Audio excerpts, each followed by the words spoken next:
sezone su u punom jeku, ponovno smo na treningu rukometnog kluba Nexa, evo iza nas je jedna pripremna utakmica, uskoro nas očekuje još nekoliko, nismo kompletni, ali se polako kompletiramo. Evo s nama je večeras Ivan Pešić. Ivane, prije svega čestitke na tvom reprezentativnom angažmanu i evo, odličan posao protiv Francuske. Hvala lepo, dobro večer.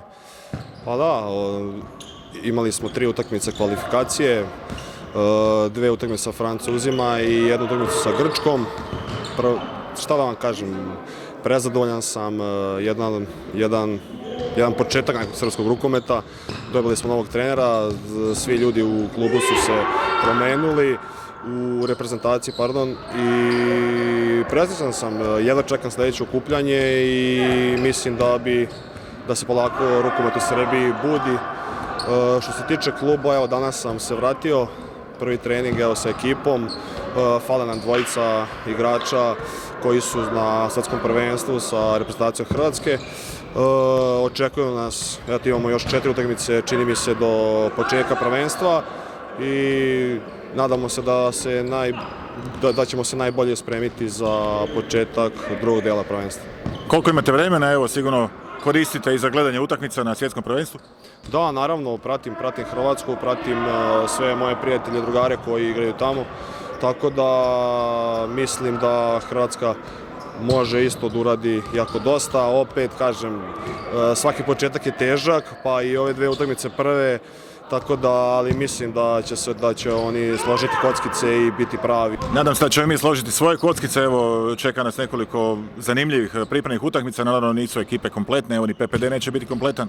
Da, naravno, mi imamo utakmice sa Zagrebom, Dubravom, Sesvetama i još jednom sa Zagrebom, čini mi se.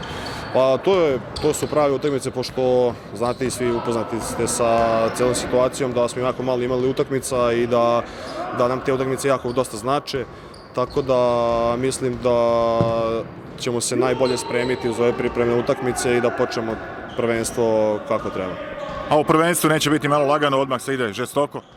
Pa da, naravno, evo, što se tiče Evrope, dočekujem Aliksa s kući, to moramo da pobedimo, to idemo na nož odmah, kako se zove, i to je to. A što se tiče Seha lige, stvarno još ne znam šta se dešava sa njom. Eto, odigrali smo prvo kolo neko vanredno pred kraj, sad u 12. mesecu, sad šta se dešava sa njom, stvarno ne znam. Samo zdravlja. Hvala. S večerašnjeg treninga ukrali smo malo i Ivana Vidu. Ivane, dobra ti večer, evo, ekipa marljivo i vrijedno radi, ispred nas su još zahtjevne pripremne utakmice, znamo da će uskoro početi prvenstvo, a gledamo i svjetsko prvenstvo, pa evo, o svemu malo tvojih dojmova. Da, dobro večer, evo, lagano se kompletiramo, pripreme su u punom jeku, naravno pratimo prvenstvo i našeg Kevu i Halala. Kako si zadovoljan s njihovim izdanjima sinoć? Pa odlično, evo, drago nam je svima da su imali svoj učinak i doprinos pobjedi.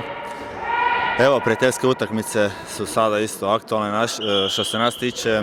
Prošli tjedan jedna, ovaj tjedan imamo čak 3 utakmice i vjerujem da će biti dosta prilike za uigrat se, da sve to dođe na svoje, da dignemo i svoje samopouzdanje i da u drugom mjestu budemo na razini. Pripreme su evo nešto što se mora odraditi, nije baš najdraže kod sportaša, ali evo, kako ste zadovoljni, kakva atmosfera, kako ide? Pa dobro, to svi očekujemo, to je taj prvi mjesec i 7. mjesec kada se radi fizički. Jako tu je fokus, svi to očekujemo, svi smo spremni na to i jednostavno mora se to odraditi.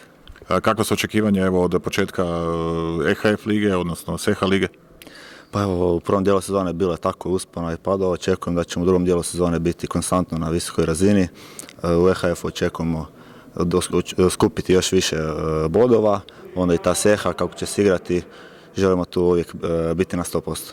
Prije svega da ove tribine ne budu prazne. Naravno, to je najbitnije. Dečki, samo zdravlja i evo, radite vrijedno i marljivo, čekamo već prve dobre rezultate iz Zagreba 4.